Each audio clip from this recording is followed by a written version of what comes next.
Today's lecture is on grain flours, gluten, and baking basics. So when we talk about gluten and baking basics, we have to talk about flour because certainly that is a large part of baked goods generally. We're going to spend a lot of time in the next lecture, this lecture and the next lecture in particular, talking a lot about gluten.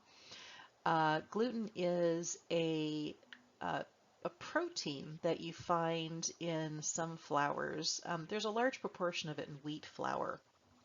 And for baking purposes, we're going to spend most of our time talking about that because it's important to understand how gluten works in baked products and how it's responsible for the texture that we're most familiar with in cakes and breads and things like that. Um, We'll talk more about that in just a second, but I just want to refresh your memory about the milling process. In the previous lecture, we talked about different grains and how they're ground down. They're milled, that's the term for that. White flour, if you remember, separates the endosperm from the rest of the grain, and so the bran and the germ is gone. That, of course, removes a lot of the nutrient value of the wheat flour, and it can then be further milled into very fine white flour. Uh, and this is as opposed to whole grain flour, which has all the parts of the grain that are ground up together: the endosperm, the bran, the germ, everything. And certainly that is more nutritious for us, as we know, and as we talked about in the last lecture. So there are different types of wheat flour on the market. The most common one that most people have in their kitchens is called all-purpose flour. And it can also be referred to as AP flour. That's how I refer to it a lot in class. Um, the difference between these flours are the protein content of them. And as we'll see in a few slides, when I talk about protein, we're talking pretty much exclusively about gluten. So remember, gluten's a protein, and the more of it that is in a flour, the more structure, the stronger the structure of any baked good you make with it. And we're going to come back to that concept a lot as we go through this lecture. All-purpose flour is called all-purpose because it's kind of middle of the road as far as gluten proteins go. It's a mix of soft and hard wheat flours. Okay, so what does that mean? Soft and hard refers specifically to the amount of protein that's in them. So when you hear the term hard wheat, sometimes it'll be like hard winter wheat. Hard means high protein. So there's a lot of gluten in a hard wheat flour. A soft wheat flour contains less gluten.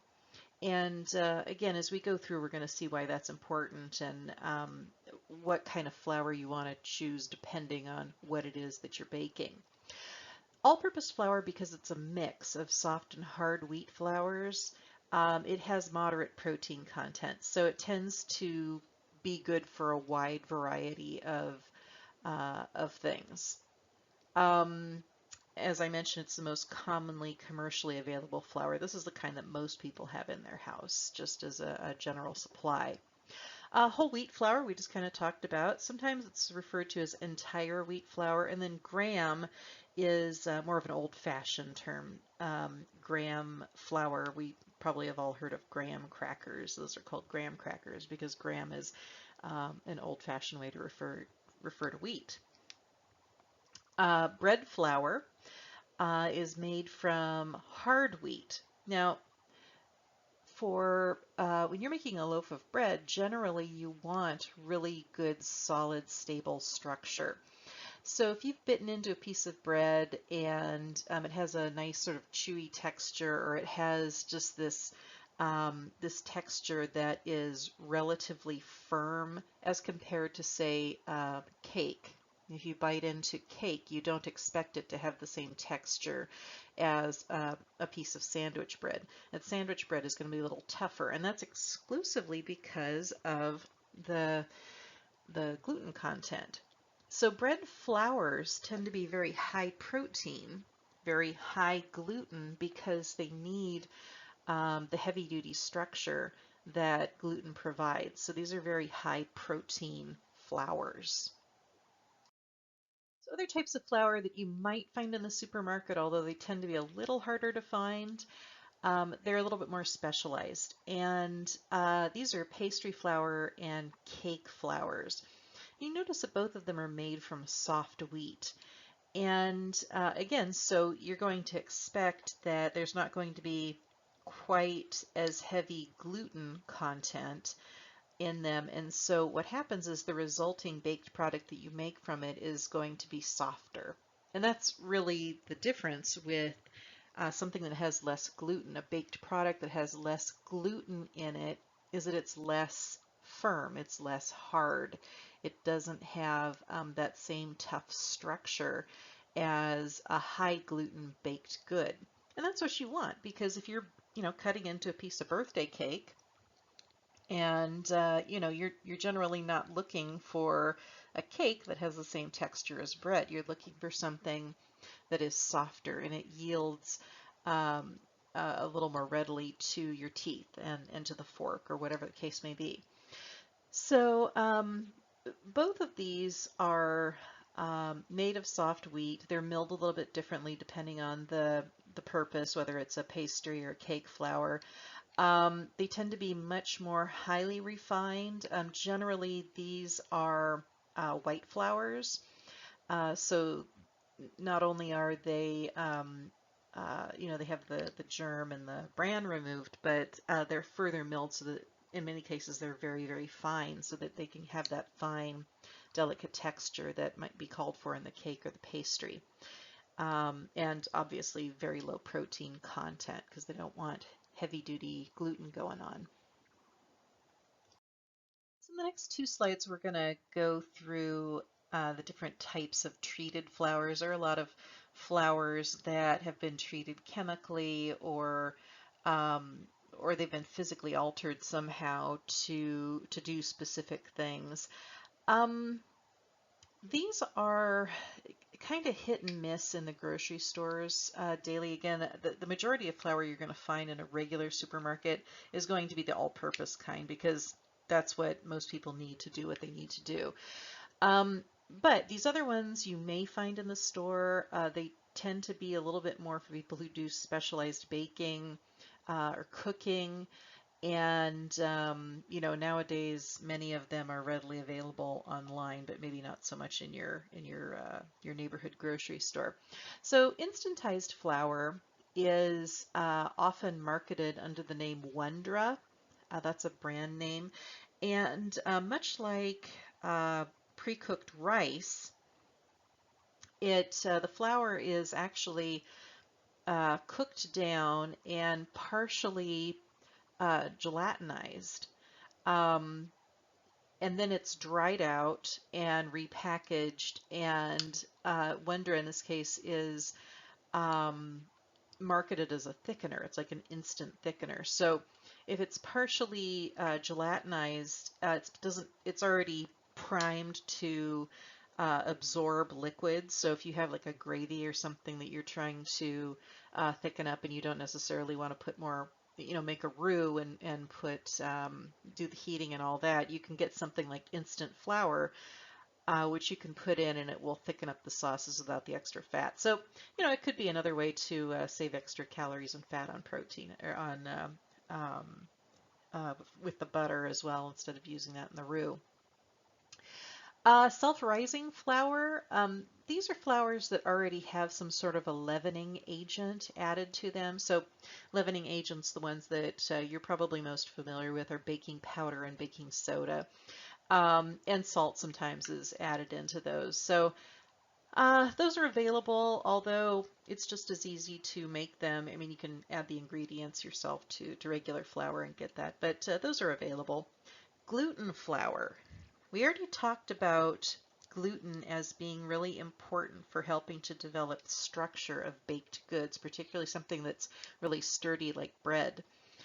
Gluten flours are made of the hard wheat flour, so they're already very high in gluten, and then they add extra gluten to it. So these are types of flours that are very specialized and something that, again, you're probably not going to find in your grocery store, but something that maybe a specialized bread baker is going to make.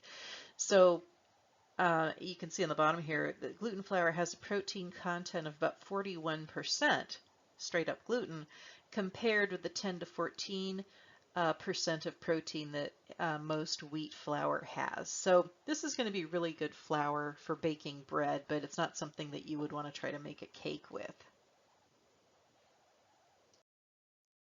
There's also aged flour, which is really just what it sounds like. It's milled and then it's left out to uh, be exposed to oxygen, which causes a natural bleaching process.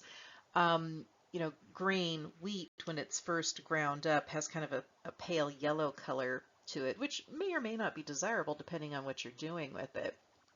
It may be desirable if you're making bread, but if you're making like a white cake or something, it might not be something that you want to use because it'll, give you a color that you don't want.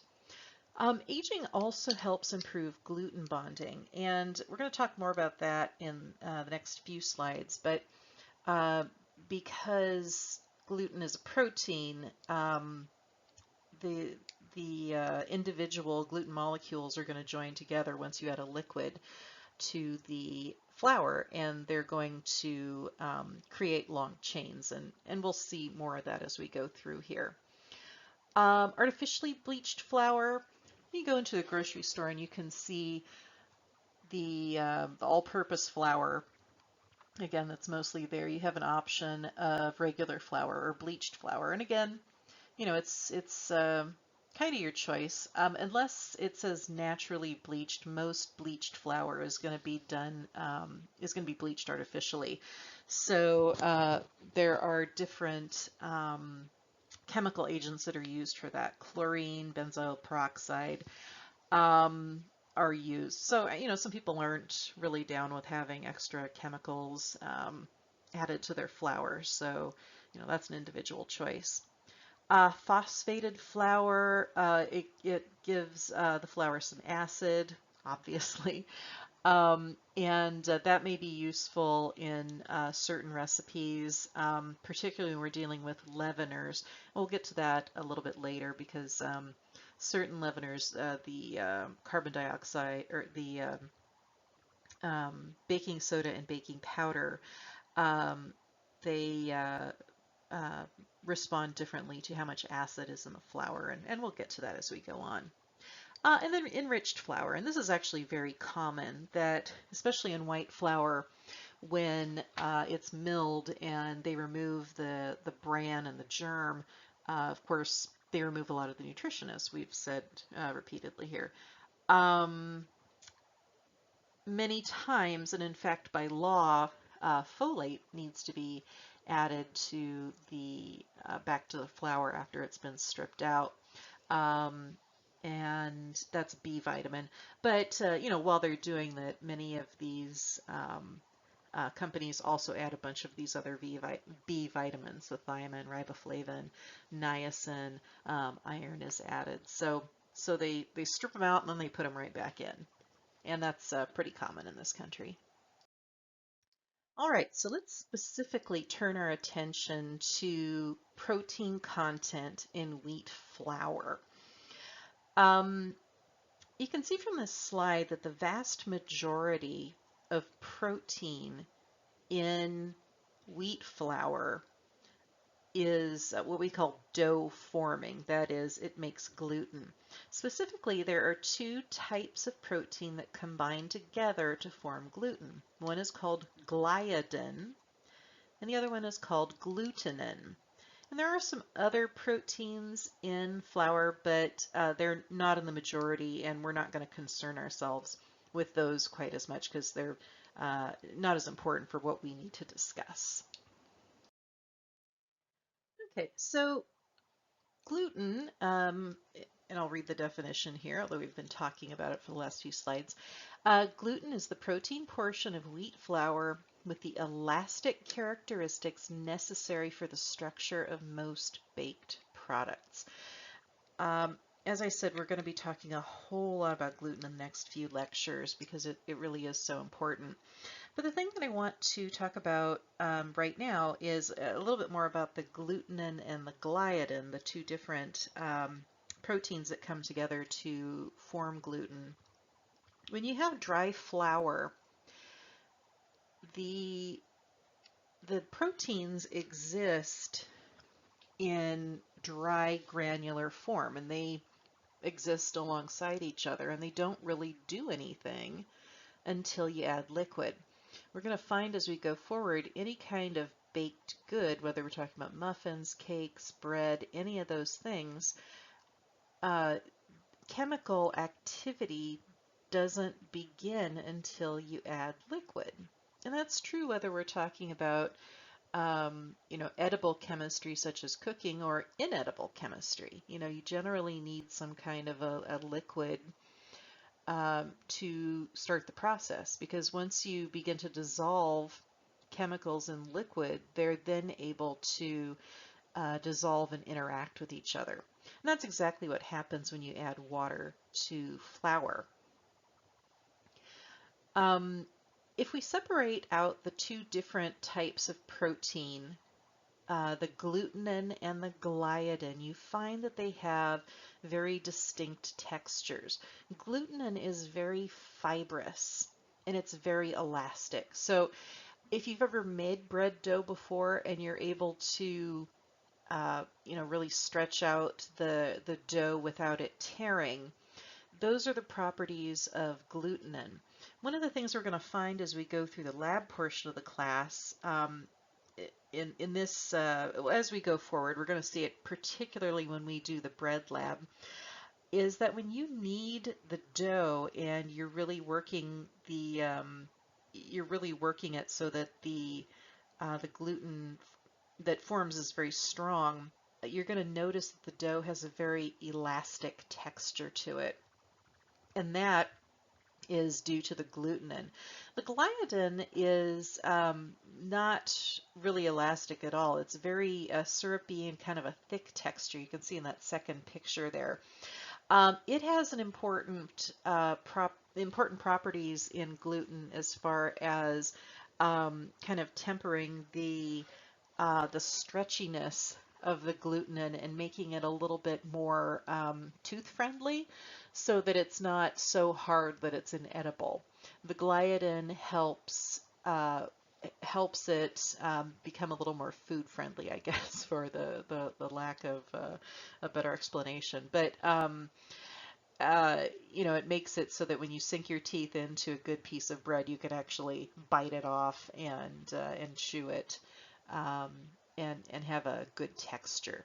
So you combine those two together and you come up with gluten. And we're going to have a lot of experience with this as we go through the next couple of labs and baking. You'll get hand-on experience with gluten. Once again, the harder the wheat, the more glutenin and gliadin protein is in it, and subsequently the more gluten is in it. So if you've ever made bread before or you've seen somebody making bread, one of the things that you may notice that they've done is something called kneading the dough. And this is something that we're going to do in lab so that you can get firsthand experience doing that. Kneading actually serves a very important purpose, and it has everything to do with gluten. The more you knead dough, the stronger your gluten strands are going to be. And the way that you do that is as you can see in the picture here, you use the heel of your hand. And again, I'm going to show you how to do that in class, but you basically press the dough out and then you fold it and you press it out again. And the more you do this, the stronger the structure is going to be.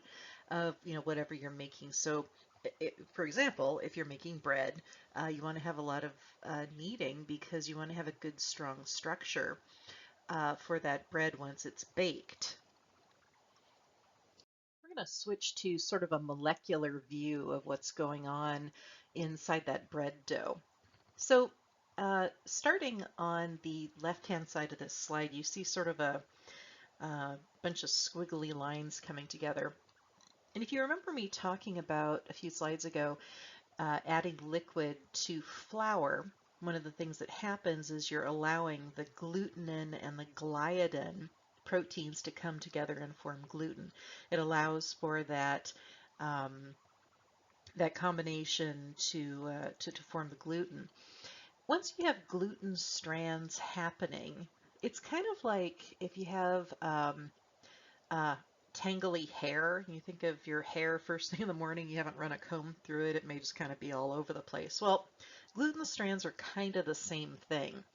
And down below, you can sort of see this happening, those curly lines, and then you see the S.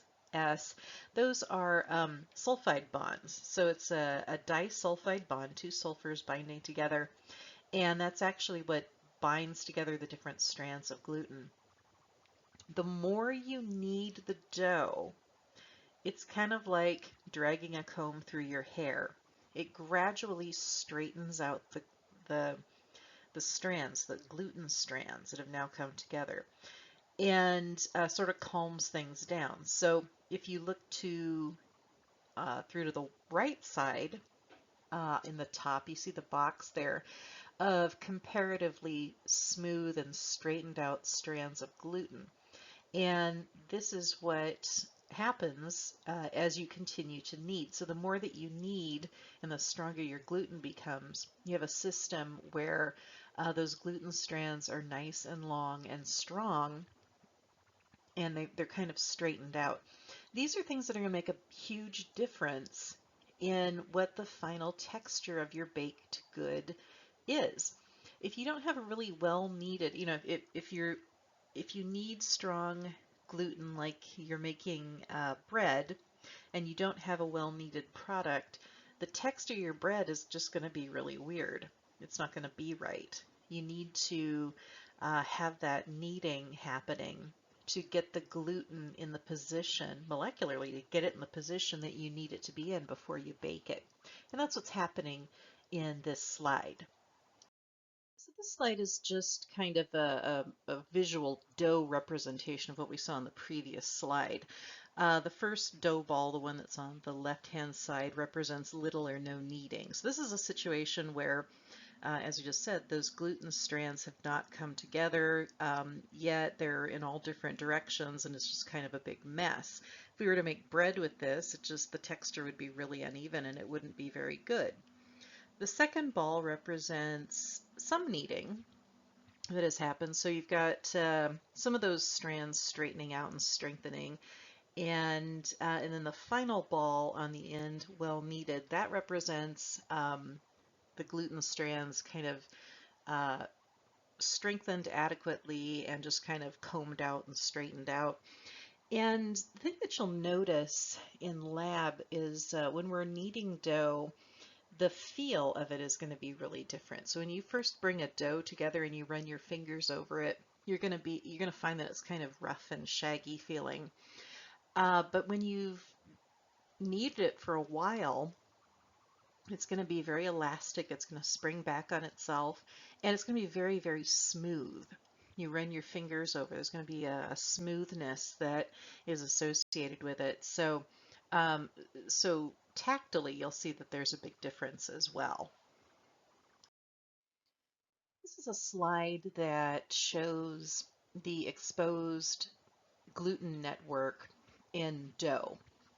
So essentially what's happened here, you see on the left side of the plate is a ball of dough, and it's been kneaded. And on the right side, what has happened is another ball of dough has been taken and rinsed in water. So what you'll be doing something similar to this in the lab, where we'll be flattening out a dough disc, and you're going to be rinsing it in water. back and forth, swishing it around. And the thing that you're trying to do is rinse away the carbohydrate portion of the dough. So the starch portion. That will dissolve away in the water, but what's left behind is the gluten network. And you'll see it exposed. It's generally easier to say the more well kneaded your dough is because the gluten strands are stronger. But that's what this looks like. So on the right hand side um, is the protein network, and left hand side is before the dough has been rinsed, and it's got everything, the protein, carbohydrate, and all of that content intact. I want to mention also the importance of fats in gluten development. Um, any amount of uh, flour that you have, even if it is milled and bran and the germ are removed, there's still going to be trace amounts of fat that are in that flour just from the grains. And one of the things that those fats are thought to help with is the gluten forming process. So as you can see in this slide here, what this represents is the water medium, and then the strands are the gluten strands, and then you see the lipids, those little sort of spiky things. Um, what is thought to happen is that trace amount of fat gets in there and coats the gluten strands to some degree and helps them move quickly past each other. So, one of the things that fats do very well is they lubricate things, and they help, things slide around better. So that's really what lipids appear to be doing in this process, and helping kind of untangle those gluten strands that are everywhere, and making the dough more smooth, and actually enhancing the texture of whatever the baked good that is going to become of the dough that you're making. I'm going to spend a little bit of time talking about gluten and disease. It's something that we've heard a lot about in recent years, although it's been around. People with um, sensitivities to gluten have been around for a really long time.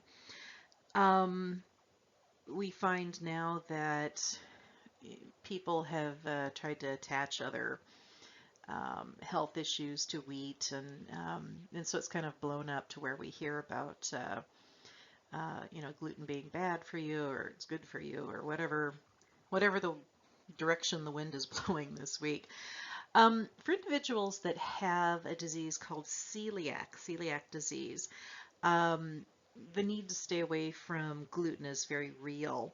More than about 2 million people in the United States have the disease. So it's about 1 in roughly 133 people.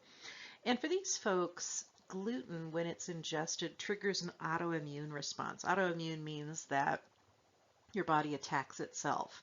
So for these folks, gluten triggers an autoimmune response that destroys the border of the small intestine. We have lots of little sort of finger-like projections that stick out along our small intestines through the whole length, and the job of those is to absorb nutrients into our bodies. So, they're very important for making sure that we get all the nutrients that we need.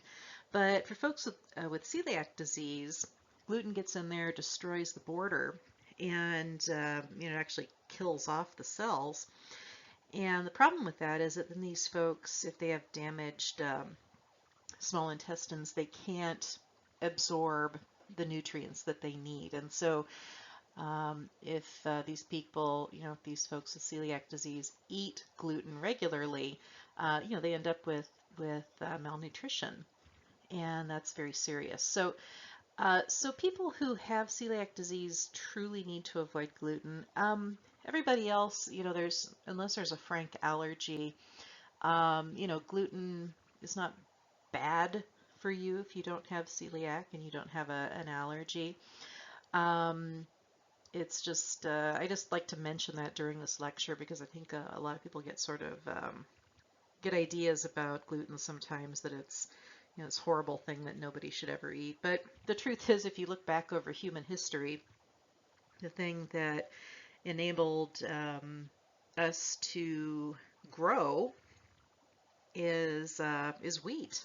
A lot of ancient civilizations survived on wheat and grew because of wheat. So anyway, that's my 2 cents about gluten. Um, Not all grains contain gluten. The ones that you see there, wheat obviously has gluten in it, but barley, rye, and triticale are also gluten containing. Triticale is a hybrid of wheat and rye. People who have celiac disease, there's all kinds of gluten-free grains and gluten-free products out there that are made with grains that don't have gluten in them. So things like buckwheat, corn, millet, oats, quinoa, rice, wild rice, those don't have gluten in them naturally. So a lot of the products that you see out there in the stores are made with these grains, and a lot of them are treated in such a way that they mimic the qualities that we see that gluten gives. So we've just been talking about gluten has provides elasticity and a very particular texture to breads and things like that. If a food doesn't have gluten, it's not going to do that unless it's treated in such a way that you've got ingredients added to these grains to make them behave as if they contained gluten. Okay, so we're going to shift into a different part of the lecture here where we're talking about baking basics. And we're going to expand on a lot of these topics in the next few lectures and labs as we go through and make various baked products. We're going to be doing breads and cake methods. So we're going to be making muffins, and there's a specific muffin method, which sounds sort of strange, but there's a particular method for making muffins correctly. There are biscuit and pastry methods, conventional cake methods, yeast bread methods. We look more at dessert cakes. We're going to talk about, this is more in the next lecture, but we're going to talk about shortened cakes, foam cakes, chiffon cakes, angel cakes. They're all different categories, and they're based not only on the mixing, but they're also based on the type of ingredients that are in them. And as I said, we'll get into that more as we go along. All right, so let's start with the muffin method. If you've ever made muffins or quick breads or coffee cakes or things like that, there's a good chance that it uses this method. And it's really pretty simple. It's a method where you're mixing your dry ingredients together and then your wet ingredients together in separate bowls, and then you're combining them. So muffin method, sift dry ingredients together to disperse thoroughly throughout the ingredients. So typically, this might be flour and salt and baking soda or baking powder, whichever one you're using. Those are the typical dry ingredients. And sugar, that's another one. For the best outcome, it's usually best to kind of mix those together. You just don't want to just throw them all in a bowl and just leave them. You want to mix them together so all the ingredients are evenly mixed. And why you do that, we'll talk about in just a second. Then in the second bowl, you're going to beat your liquid ingredients. So that might be eggs, maybe there's milk, maybe there's some kind of fat, melted butter or oil or something like that. Those are going to be in the second bowl.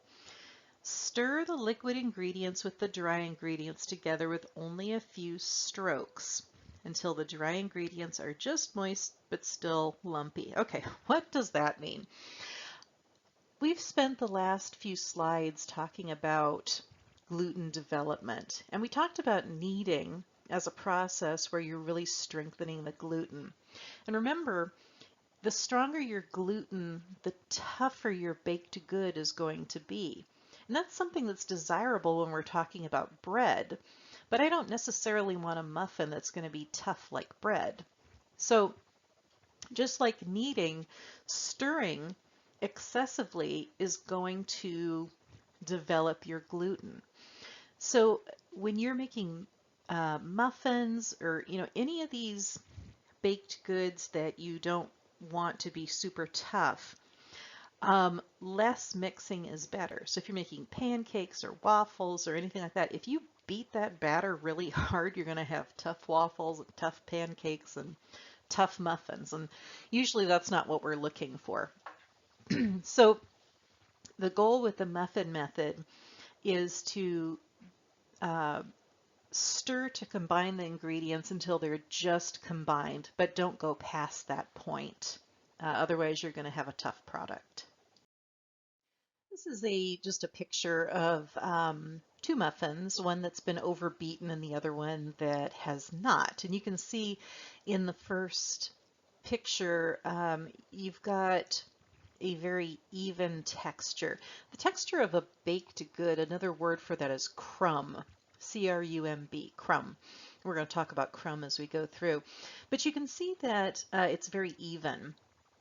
This is an indication that the gluten hasn't been overformed. If you look on the right side, you see like big sort of craters and tunnels and things like that. What's happened here is that the gluten is so strong that the network of gluten is so strong that it has like these big holes and caverns in it.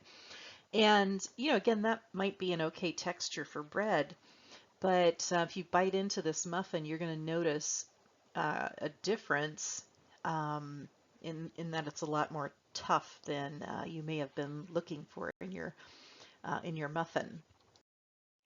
And also, to round things up, I'm going to talk about these ingredients that we see in baking: leaveners, fats, liquids, eggs, sugar, and salt. This is All of these ingredients do very different things in baking, and I think we're going to see, well, we will see everything in play by the time we get to cakes, because cakes are baked goods that include all of these things. And it's sort of like, if you think of an orchestra, there are a lot of different instruments, and each one are contributing their own thing to the overall piece of music. These ingredients are kind of the same thing. When you have something like a cake, there are all of these different pieces that are contributing different different things to the cake so that it can work right, so that it tastes right, so that the texture is right.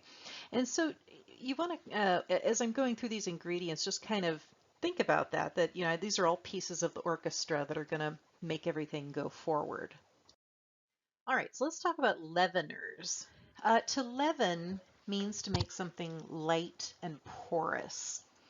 There are three basic types of leaveners. There's physical leaveners, biological, and chemical. So we're going to talk about each of those in turn. Okay, so we're going to start by talking about physical leavening agents, and these are all gases. Whether it's just straight up air or steam or CO2. These are all gases that are essentially going to blow up our gluten structure. So really what happens in baking is the gluten network that is put together by whatever degree of mixing or kneading you're doing is then sort of blown up like a balloon by gas. And that's why when you put, muffin batter or cake batter, bread, or whatever the case may be, in the oven, it begins to rise because the gases are blowing it up like a balloon. And if you've prepared your gluten according to the recipe, you should get the correct amount of rise.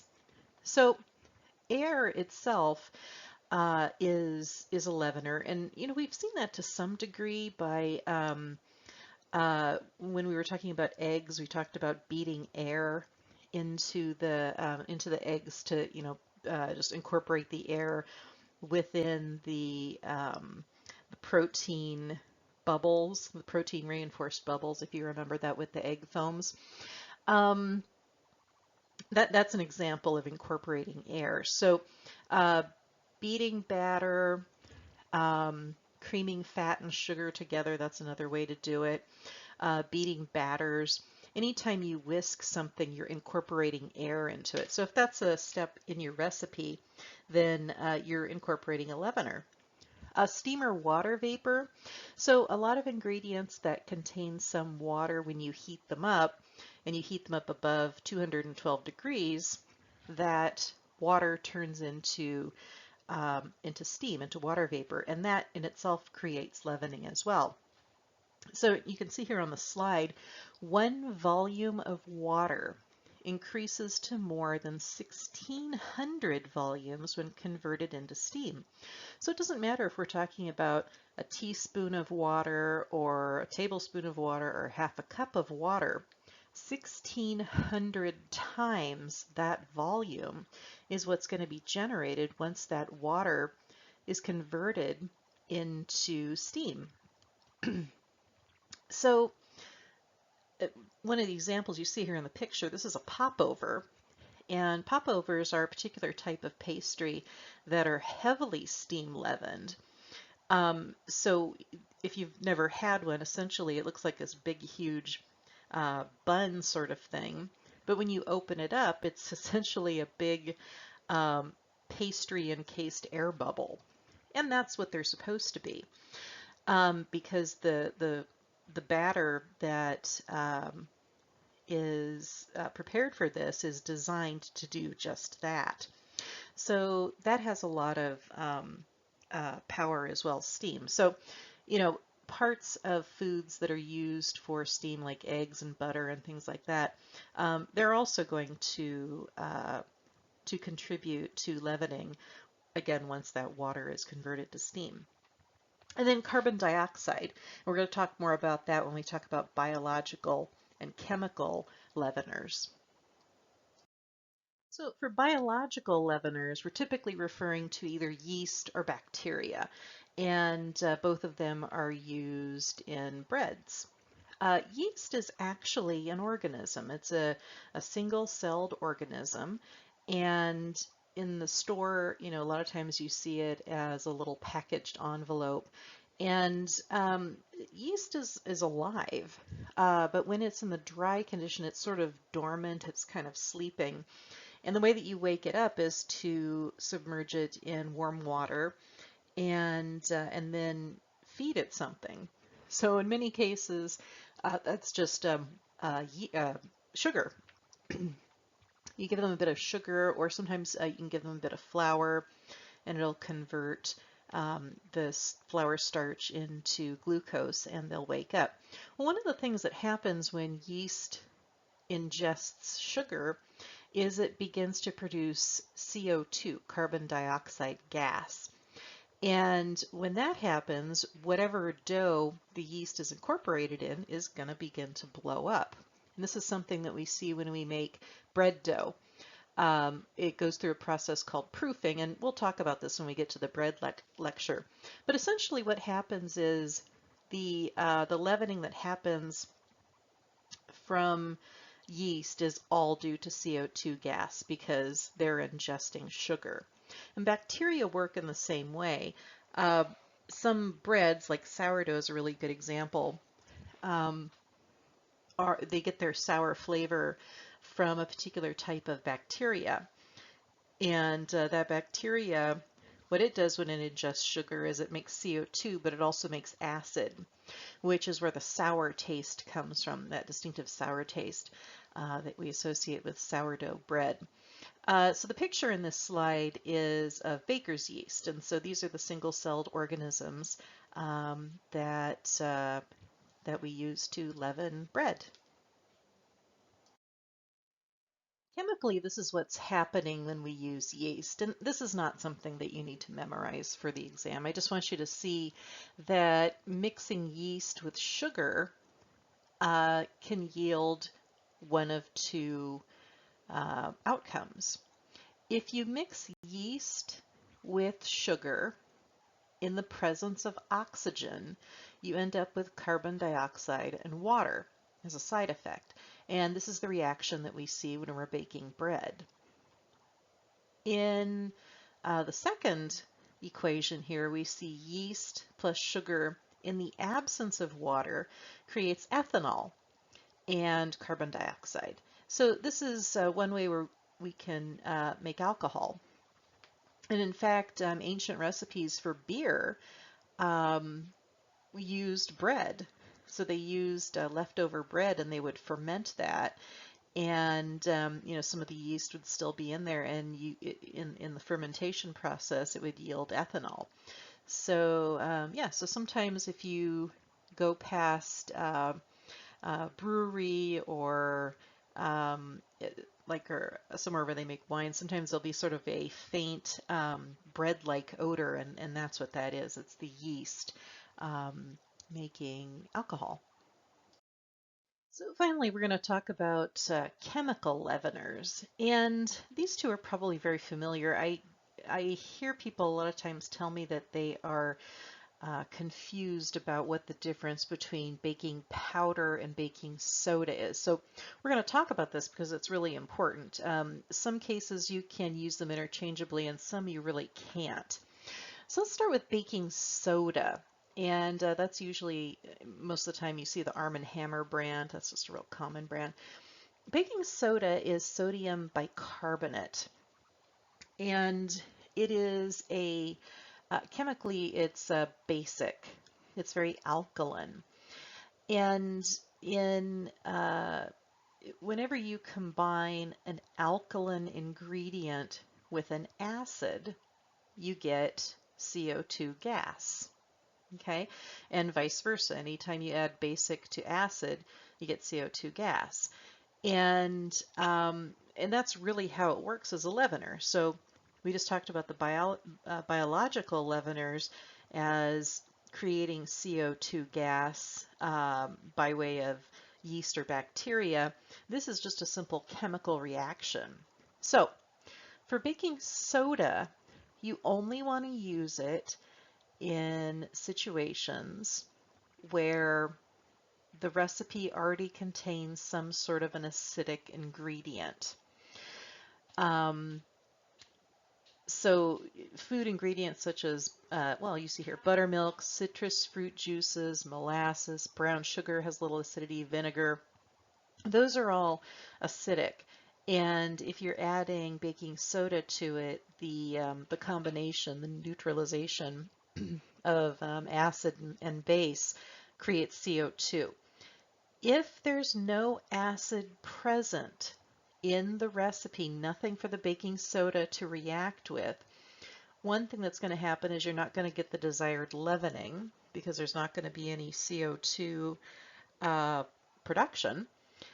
But the other thing that happens is there's a flavor that's imparted, a flavor and color that's imparted that is sort of undesirable. It's actually sort of a soapy flavor. And years ago, I had in the food lab had a group that made biscuits, baking powder biscuits, but they used baking soda instead of baking powder, and they had these biscuits that tasted like soap, and they were a really weird kind of yellow brownish color, and not in a good way. And that's because they used the soda instead of baking powder, and there was no chemical reaction, so they were very flat and very hard and just not real appealing. Baking powder, unlike baking soda, has dry acid mixed in with the soda. So baking powder is really a combination of baking soda, the alkaline product, mixed with dry acid. And so it reacts all by itself. All you have to do is add water. Remember, chemical reactions don't take place unless there is an aqueous or a liquid introduced to them. So baking powder really is just acid base, but nothing happens until water's added. Many times there's a little bit of starch in there to stabilize the components, but it's usually pretty minimal. So, so if you're using baking powder, the time where you would use baking powder is in a situation where you don't have any acid in the recipe. So something like baking powder biscuits, there's no acid in there. It's just pretty much fat and flour and baking powder and some kind of liquid like butter, like like milk or something like that. And so the baking powder is able on its own to make that reaction happen. At the bottom of the slide, you see too much, too little used. This really goes for any kind of leavening. If too much is used, regardless of the leavener, the air cell walls or the gluten structure, remember when you're using leavener, we're talking about blowing the balloon up. The balloon's made out of gluten. If too much leavener is used, there's going to be so much gas that's produced that you're in danger of rupturing the gluten structure that you've made, like popping the balloon by putting too much air into it. And if that happens, then all the CO2, all of the air, everything is going to escape, and you're going to have a very flat biscuit or cake or whatever the case may be. And if too little is used, there's insufficient expansion. So what that means is that your cake or your muffin or whatever is not going to rise to its potential, and you're going to end up with a very with a comparatively flat, dense product.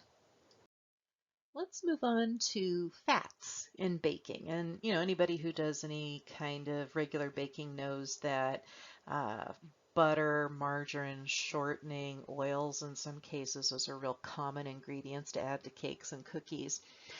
The role of fats in baking is primarily, well, there are several different things with fats in baking, but everything from flavor uh, to leavening, and we'll talk about that here. But the main thing to know about fats in baking is what their effects are on gluten. We talked a little bit about, in gluten development, we talked about a little bit of fat helping the process of straightening out the gluten chains by sort of lubricating the way. And that's just a very, very small amount of fat. That's just like from um, the integral fat that's in the grain itself.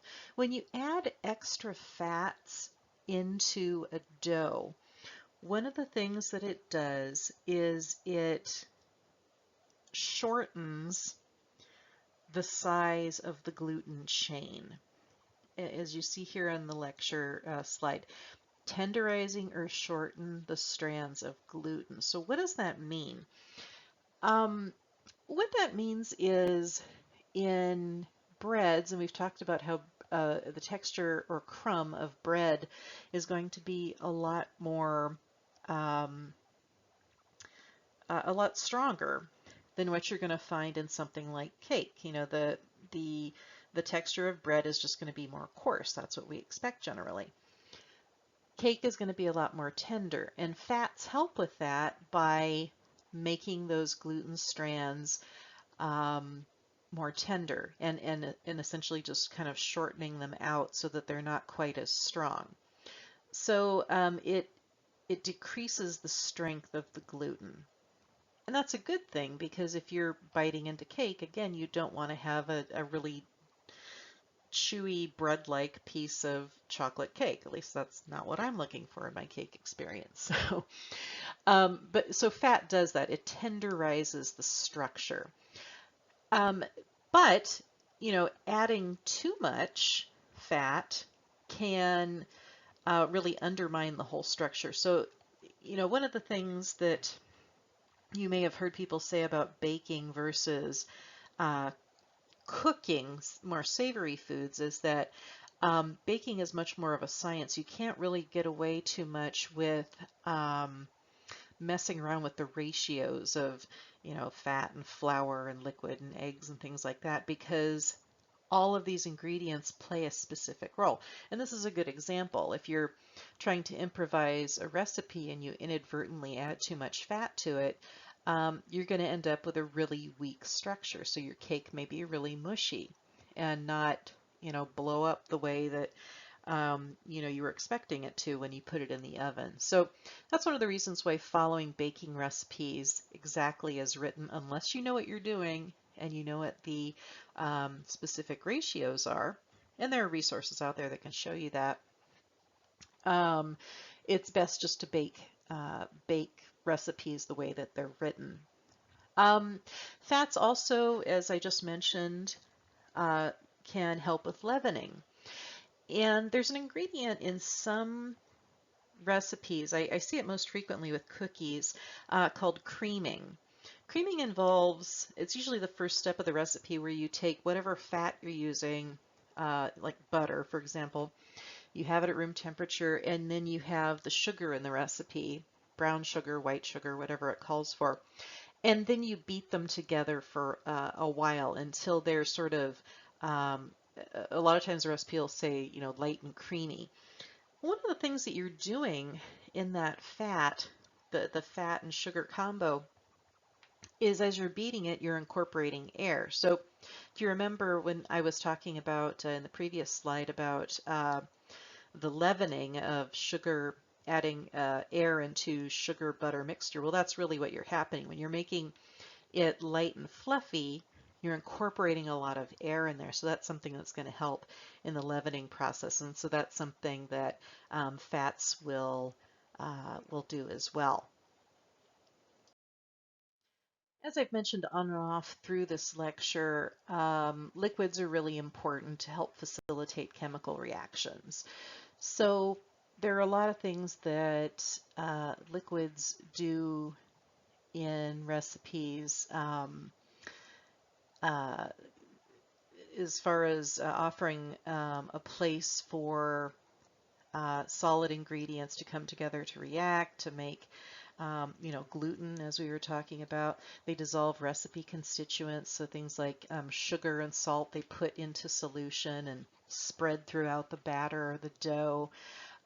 They allow, baking powder and baking soda to activate. So it's just very important that, the liquids that you introduce, that there's enough liquid for all of the chemistry that needs to happen in that recipe to happen.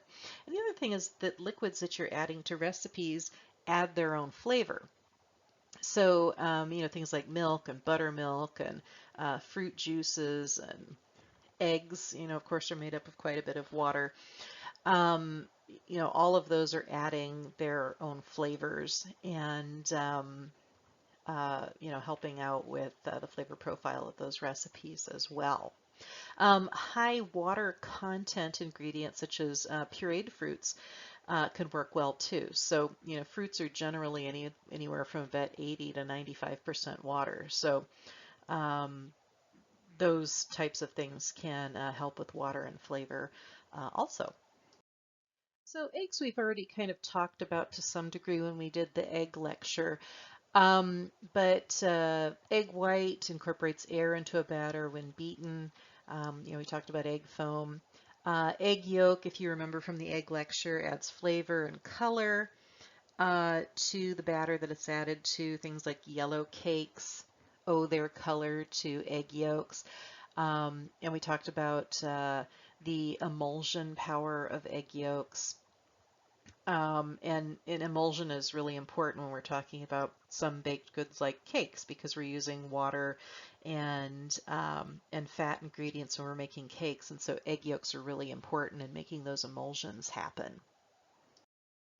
All right, so different types of sugars may be used depending on what you're baking. And, obviously one of the big things that sugar contributes is sweetness. And sugar has a property like salt in that it tends to pull and amplify flavors out. So, fruit is going to taste more fruity and chocolate's going to taste more chocolatey when there's some sugar added to it. I'm going to skip down to the bottom point on this for just a second. In just mentioning that sugar acts the same way as fat in interfering with gluten development. So sugar is also really good at tenderizing recipes that have gluten in them. So uh, any recipe that has a lot of sugar in it is not going to have as strong a structure. Generally, breads don't have, sandwich breads don't, they have some sugar, but not a whole lot because that would make them a lot more cake-like. The way that it does this is that sugar, remember, is very concentrated, and wherever there's water, in nature, nature is always trying to sort of neutralize everything. So what sugar does is it tends to draw water to itself. And when that happens, there's not as much water in the dough or batter system, whatever it is that you're making. There's not as much water available to the flour for glutenin and gliadin to come together. So, there is some gluten that forms, but it's not as efficient as is in a recipe that has less sugar in it. So, but again, that's a good thing if you're making, cake or cookies or whatever. Um, the You don't want a lot of really strong, heavy-duty gluten, and you do want sweetness. So that's one thing that sugar does. The other thing that it does is it helps with browning. So if you're making cookies, and you want that sort of golden brown color, um, or muffins or sweetbreads or things like that, the golden brown color is what we're looking for. And sugar does that in one of two ways. The first way is caramelization. If sugar is on the surface of something and it's dry, it doesn't have any water with it, what it does is under high heat is it will turn to caramel. And that's a very complex chemical reaction that happens. But generally that's in the absence of too much water or any water because you need to have dry sugar for that one to happen. The other one is called a Maillard browning reaction. And Maillard browning happens whenever you've got sugar and protein together in the presence of heat. We see this in breads, we see this in baked products, because of course in all of those you've got sugar, protein, and heat. So that's another reason that you might get that really nice golden brown or deeper brown color, is because of the reaction between those two in heat. You might find some of the time, or actually probably most of the time, you're doing any kind of baking, you'll be directed to add a very small amount of salt, maybe a quarter teaspoon or half teaspoon or something like that. And as you remember when we talked about flavor development, one of the things that salt does, just like I mentioned about sugar, is that it tends to pull flavor out. So, it acts very much the same as sugar, so it can help amplify the flavors. But of course, when you're eating something sweet, you don't want to taste salt. You just want to get the effect of the salt without the taste. So it's usually a very small amount. One of the other, there's a couple other things that it does. Anytime you're making a dough or a batter, one of the things that it does is it helps firm up the gluten structure. So it can actually make the gluten structure a little bit stronger and able uh, to withstand whatever the leavening gas is that you're using. Now, obviously, as I mentioned earlier, there's a whole lot of chemistry going on inside any baked goods. So the amount of salt you're adding, needs to be balanced with, the tenderizing effects of fat and sugar. You don't want to add so much salt that you're going to end up with tougher gluten. So, it goes back and forth. And um, like I said, there is there are tried and true ratios that a lot of chefs will use. If you're going to use X amount of flour, don't add any more fat than this, and this is the range that you want to do for salt and sugar and all that kind of stuff. So it's all ratio based. So salt plays a very small but important role. The other thing is when we're baking breads, it can help control yeast growth. So, too much salt, if there's a very high salt concentration, as we see in bread sometimes, it can ultimately kill off some of the yeast so you don't get excessive leavening. Of course, heat does that too, and we'll talk more about that when we get to the bread lecture. All right, so we're going to wrap up our lecture talking about the differences between batters and doughs. So, batter is something that you're going to use to make pancakes. Dough is something that you're going to use to make bread. So, what's the difference? Because they're all pretty much mixtures of flour and sugar and fat and eggs and all kinds of other stuff. And really the difference between a batter and a dough is the amount of liquid that's in it, and that's it. A batter is going to be much thinner. It's sort of like a thickened liquid. So think about pancake batter. If you put that in the pan, it's going to kind of run around a little bit, and then it's going to firm up when it's heated. Generally, pour batters, like a pancake batter, you're going to have the proportion of about two-thirds to 1 cup of liquid per cup of flour. So these are very thin and they're kind of runny, right? A drop batter is, if you think about cookie dough, that is, it's more firm than pancakes, but it's less firm than, say, bread dough. So this is about a half to 3/4 of a cup of liquid per cup of flour. So muffins, quick breads, cookies, those sorts of things. Doughs have even less water in them. So soft dough is going to have about a third of a cup of liquid per cup of flour. So these are things like biscuits, rolled cookies where you roll them out and then you cut them with a cookie cutter. Yeast breads and doughs are going to be pretty soft. And then a very firm dough is going to be like a pie crust. That's a very small amount of liquid, about an eighth of a cup of liquid per cup of flour. So if you've ever made pie dough and you've used the ice water method, and we're going to learn about that, you add liquid very sparingly because one of the things that you're trying to do is get sort of a nice crispy, tender kind of dough going on, and too much liquid is going to interfere with that. All right, so to sum up our baking techniques, our very basic baking techniques, your general objectives with any recipe is 1, uniform distribution of ingredients. So you want to make sure that all the baking soda and the sugar or whatever's in your recipe is evenly distributed throughout your recipe.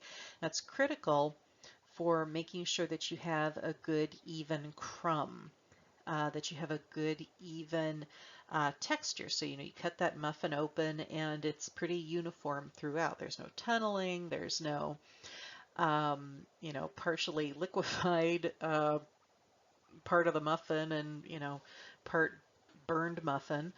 And you want to make sure that you do this distribution with respect to how developed you want your gluten to be. So you don't want to overmix your muffins, right? Minimum loss of the leavening agent.